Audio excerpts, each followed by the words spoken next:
In the final part of tonight's class, we discussed the question, what happens if it doesn't seem to be working? We're doing everything and we don't see that we're getting the desired response. Can I say I'm a little bit discouraged?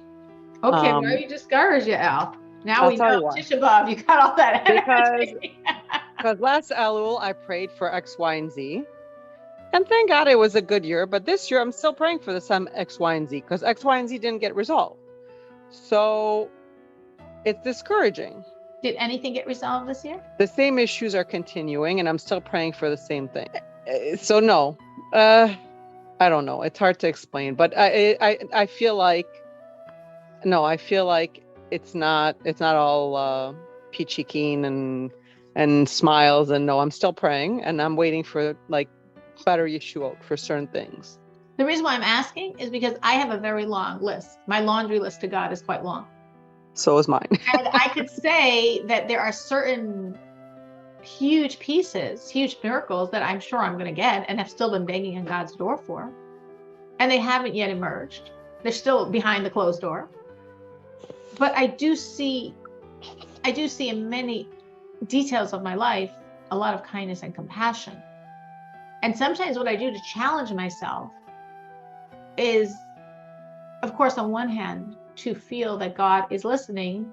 We think of what has, you say, resolved or has turned out beautiful, or the blessings, all the good. And sometimes what I ask myself, what I challenge myself with is I want to look at my whole like laundry list. I want to look at all my challenges, all the issues. And I want to see, can I find God's kindness there? God's kindness there might be a shift, might be an improvement, might be a lessening of the negative, might be some ability that wasn't there before. But when I push myself to the wall, I can always find in every one of my areas of pain, in every one of my areas of challenge, I can see God. I can see that He's doing things. Now, I want the whole real deal. I don't just want to see, the good, the dark getting a little lighter, or the, I want complete Yeshua, of course. I want complete salvation, absolutely. And I'm going to get it because I know God's system and I walk His walk, and, God will never be indebted to us. There will never be a time in my life, in your life, in anyone's life, when you could ever say, God, I gave you more than you gave me. Impossible. God says, no way. I'm creator, you're creation. I'm always going to give you more. I'm never going to be indebted to you, ever. Every good deed, every drop of good we've ever done will always, always, always be repaid in a physical way in this lifetime. Now, sometimes we don't see it, or we don't even see it in terms of what we were working toward. I can remember a certain time when I did something very, very big and very, very difficult with a very specific goal in mind. I'm not altruistic at all. It was a very specific goal, and I knew it was what God wanted, and it was sacrifice and effort and money, all stuff. And I did it. And I did it very sincerely for a certain goal. And I didn't see the goal happen. But I know what I did was a correct thing. So in my head, I look at it as God always repays. So all the good I did then in that difficult thing that I did for God, He repaid me. And even after I did it, I kept my eyes open. Now, I wanted something, which I did not see. But I saw many other things. And I was like, okay, I thought I needed that now. But God said, you need that. But now you need this. And now you need this. And now you need this. And I saw so many things where I really said, and each time something happened, I said, oh, is that God repaying me for that? Oh, is that God repaying? I mean, a number of times, like 4 or 5 things happened in like about 2 months proximity of this very big thing I did. And each time I was like, oh, maybe that's it. Now, I'm not letting God off the hook. I did it for none of those things. I did it for something else. And I know He has to make that happen as well. But I know with God, I see it very clearly. Everything is like very, honestly, funny, but I'll just say personally, it's just happened this week. And so my car was in really bad shape, bad enough shape that I was like, oh, I've got to get another car. So I start going on, I don't know, everyone does their own thing. I went on Facebook Marketplace and I looked for a car very seriously. August, September, my car got worse. I looked a little more seriously. October, November, December, my car was getting worse. January, February, March. It came to March. And even me, and I'm a very, secure, confident driver, my car was really not safe. It was really not drivably safe. And within about a week and a half of me really feeling, I don't feel safe in this car, I found the car on Facebook. And I was like, so interesting. God, I've been looking since August. And it was even funny because I remember when I got the car, I said to the person, the used car dealership, I'm like, did you just put this on? He said, no, it's been on for like 2 months. I'm like, 2 months? I look every day. How is it? Everything is timing. Everything is timing. So updating that saga, my husband's car has been really bad for about a year. And again, I'm looking since 11 and a half, 12 months. I look regularly. I find nothing. I look regularly. I find nothing. His car is getting worse and worse and worse. The whole summer, I don't have the same work schedule. So my husband's using my car. So he's getting used to driving a normal car. School's coming. He's going to have to go back to his own car. And I'm like, I just know how God works. I was not disappointed. School started Tuesday, Sunday, he got a car. Like, why did it have to take 11 and a half months? But I know you. I know it's all timing. The right moment, exactly the right moment. That's when something happens. So for whatever you prayed for last year and prayed, and I'm sure you also gave charity, and I'm sure you also added in good deeds, none of that's a waste. None of that was like futile energy, waste of time because it didn't happen. I'm sure it created lots of good this year that you might or might not have connected to it. And I'm sure it's going in the bank deposit for that thing as well. And when will it happen? Exactly the right time. And sometimes it's so fast and so easy. And we just see, oh, this is God's system. I had today, a woman reached out to me, not religious at all, going through a horrible, messy divorce. And there was a court case today and she was in a panic and she was losing. And I said, you just have to add, you have to give God more. And I told her two things. I thought she could add it. I said, you'll see, you will take this on, you will win. It's God's system. You will win. Okay, whatever. And Jane moved on and she WhatsApped me. I won. I said, no surprise. That was it. So sometimes we see it that clearly.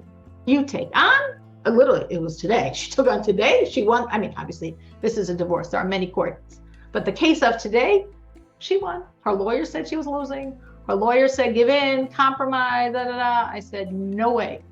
Don't give in. You're going to win. So sometimes it's that clear. You do what God wants. You see the response. That's what we like. And sometimes God puts us through a much longer ringer, but it doesn't take away his system. His system is real. And sometimes you have to ask yourself, where maybe do I need to give God even more? I was speaking to someone else today. It was a long day. And she's 33. And she's been trying to get married since she was about 18 and a half. 15 years later, she said about 60 guys later, and she's still looking. It was a conversation about freezing eggs, and she said, oh, it's take a miracle for me to get married. And I'm like, what? You're 33, you're not so old, don't worry. No, it'll take a miracle. I'm like, okay, so if that's what you feel, then you have to give God to create that miracle. What do you have to do? So 2 things.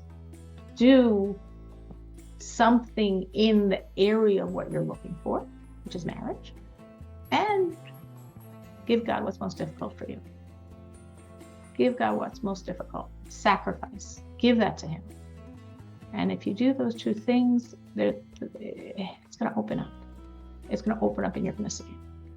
So for any of us, and then I know I spent a long time on a question, but I think it's such a relevant question for all of us. And I think in Elul, that's something that many of us might be thinking or taking stock. What did I ask for? What did I receive? How was my year? That's what we're supposed to be doing. We're supposed to be soul searching. We're supposed to be making an accounting. We're supposed to be thinking over the year.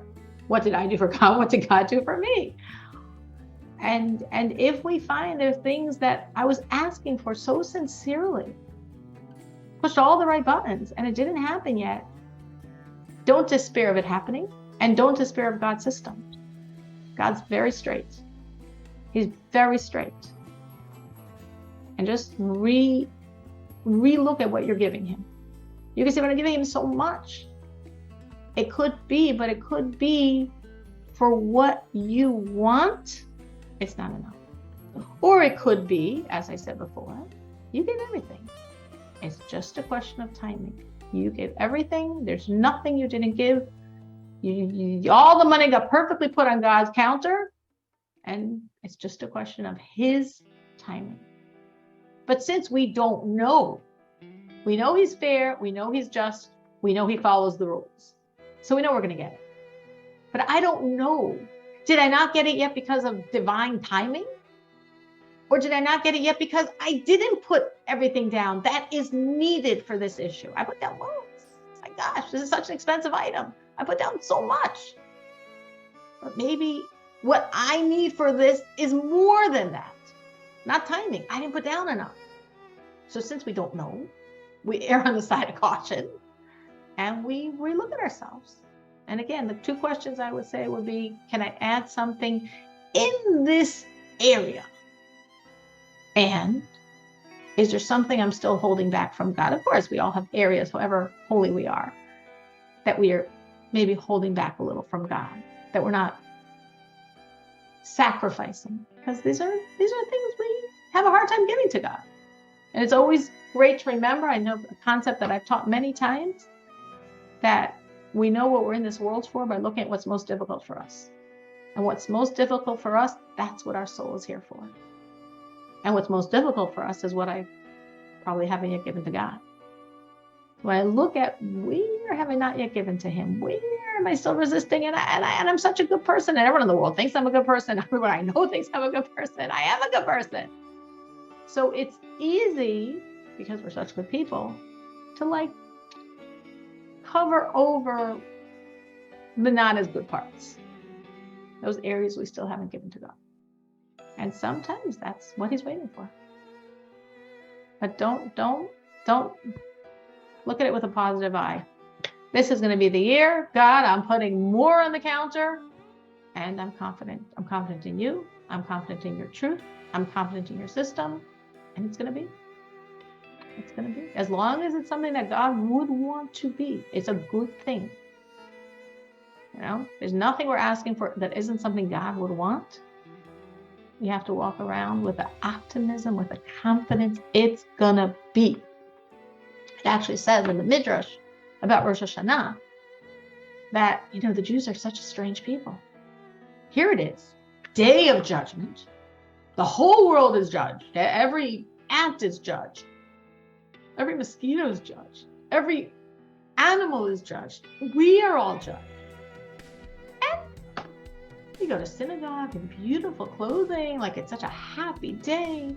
We sit down for these lavish feasts, like 4 of them. It's such a happy, high, celebratory day.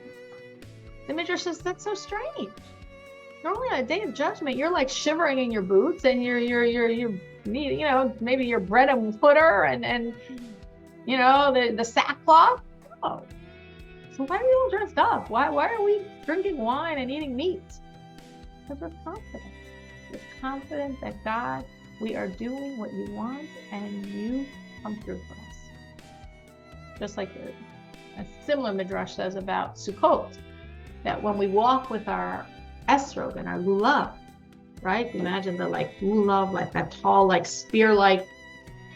Says that's the Jews walking, saying, "We are victorious. We won. We know we're going to have a great year." How do we know? Because we trust God. We know his system. We're doing it, and he comes through. So sometimes it's good when you're feeling down to check all the areas he has come through. And to check even in that area, do I see a shift? do I see some light? And at the same time, to say, okay, God, I'm giving you more. I'll give into you more. I'll find that place I didn't give you yet, and I'll give it to you because I trust you. I know you love me. I know this is part of your love, and I'm going to do whatever it takes to make it happen. And we should see it. We should see it. This should be the year for all of us. See, I have so much power because I could bless. So I have a few more people came on since my last blessing. So this will just be a blessing from this. Oh, wow. I didn't realize the time. That's good timing. Piggybacking on Yael's statement, this should be the year for every single person here. As I'm looking at all of your names, not your faces, I'm looking at every single person's name. I'm thinking of every single person. This should be the year that which you most want and need and you haven't yet seen, this should be the year it materializes. You're going to do your part, but God's doing his. Amen. Thank you. Amen. And then make sure to tell us about it because we want to celebrate. If it's something you can share, we want to hear. We want to celebrate the miracles. All right. Wow. So I didn't realize the time, but I guess the class is over for tonight. So I didn't get to speak that much about Elul. To be continued next week, but hopefully you heard enough to know you have, and I have, every single day of this very mundane life, doing my laundry and doing my shopping and doing my work, I have God's warm, loving smile accompanying me. I have God's 13 attributes of compassion. They are ready for me to use them. So just think, I've got energy. What am I doing with it? Remember, a friend of mine said she viewed every day of Elul like someone just gave her a credit card and said, here, use it. Well, if you knew you have a credit card, like you would waste the moment, you would utilize the time and grab, to make sure you use it correctly, to make sure you maximize the benefit. So that's how she said she looked at Elul. We really want to maximize the benefit of all the opportunity we have of this month. Thank you so much for joining. Thank you so much. I so appreciate it. I so appreciate it celebrating my birthday with you guys. Thank you so much for joining. It should be a wonderful, wonderful, wonderful week. And we should really feel that compassion. Thank you so Amen. much. Thank you. Thank you for